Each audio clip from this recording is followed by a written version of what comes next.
54歲嘅李亞鵬又被推上嚟熱搜，咁大牌堆砌，亦都冇刻意扮後生，就係着住最基礎嘅衫，但係就令人覺得舒服又大氣。咁呢種大量感自然型嘅基因呢，真係將嗰種鬆弛感刻入咗骨子裏邊。而呢份鬆弛背後藏住嘅係比穿搭更動人嘅真心。講真嗰句啊，李亞鵬喺穿搭擺喺明星堆入邊，簡直就係樸素到唔似刻意打扮過。闊骨架，身形舒展，天生就適合闊身版型。嗰啲繃繃緊嘅西裝啊，花里胡哨嘅設計，從來都唔係佢嗰杯茶。平時佢最中意着嘅就係純色 T 恤、鬆身外套、直腳褲，顏色唔係黑就係白，一係就係卡其、藏藍，就係呢啲低飽和度嘅顏色。質料都係棉麻、牛仔，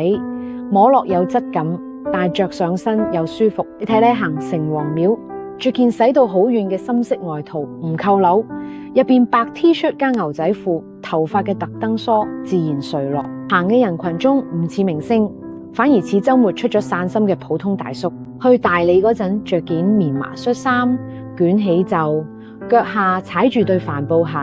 沾咗嘅泥土都完全唔介意。黑田邊一坐啊，就好似融入咗嗰片山水咁，透住一股天人合一嘅鬆弛感。自然型嘅精髓呢，真係俾佢拿捏得死死嘅。其實唔係話自然型一定要着幾貴嘅衫，而係我哋嗰種唔需要靠件衫佢證明自己嘅底氣。佢哋衫多數攞落都有啲舊，洗到發白嘅外套磨到起毛邊嘅領口，但係就越着越有味道。就好似佢參加嫣然基金嘅活動，從來唔會着到西裝革履一絲不苟嘅，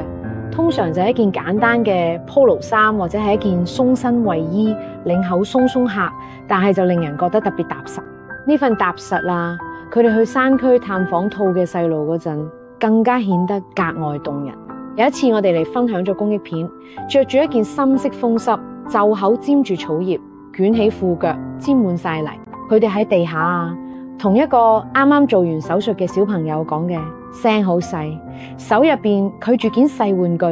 耐心地等個細路慢慢回應。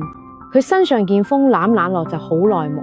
唔似精心準備嘅公益造型，更似係隨手攬嘅，可以應付山路嘅實用款。嗰一刻我突然明白，佢哋穿搭從來都唔係為咗好嘅，而係為咗自在，為咗可以毫無顧忌咁靠近嗰啲需要幫助嘅人。早年嘅李亞鵬穿搭入邊仲係帶點明星嘅敘利，而家冇咁啊，真係越嚟越粗糙，但係就越嚟越襟嘅。佢好少着需要小心翼翼去打理嘅衫，全部都係襟着襟做，可以應付各種場合嘅基礎款，可以着去睇藝術展，亦都可以隨時行入山區嘅小學。可以對住鏡頭直播籌款，亦都可以喺田邊同農民傾家常。呢種唔睇場合嘅穿搭啊，就好似佢哋人生咁，去咗所有唔必要嘅修飾，將所有精力都留翻俾真正重要嘅事。而嗰啲被佢嘅穿搭入邊睇翻佢嘅時間、金錢、精力都變成咗細路仔面上嘅笑容。嫣然天使基金成立18週年，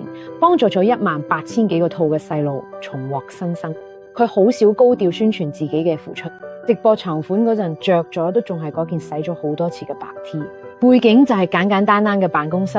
喺華麗嘅佈置，更加冇煽情嘅說話，只係平靜咁分享細路仔嘅小故事。呢個小朋友手術好成功，而家已經可以好清楚咁叫爸爸媽媽啦。嗰個小妹妹中意畫畫，畫嘅太陽特別好嘅。其實着衫呢，從來都係我哋內心嘅鏡。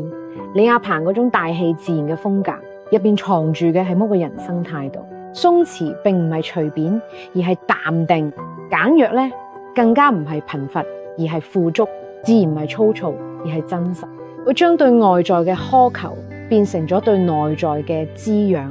又將呢份滋養變成咗對其他人嘅善意。其實而家再嚟李亞鵬，佢嘅穿搭依然係冇鬆弛，佢隨意，佢一絲刻意嘅修飾，但係你會發現嗰份鬆弛入邊藏住嘅係歷盡滄桑之後嘅通透，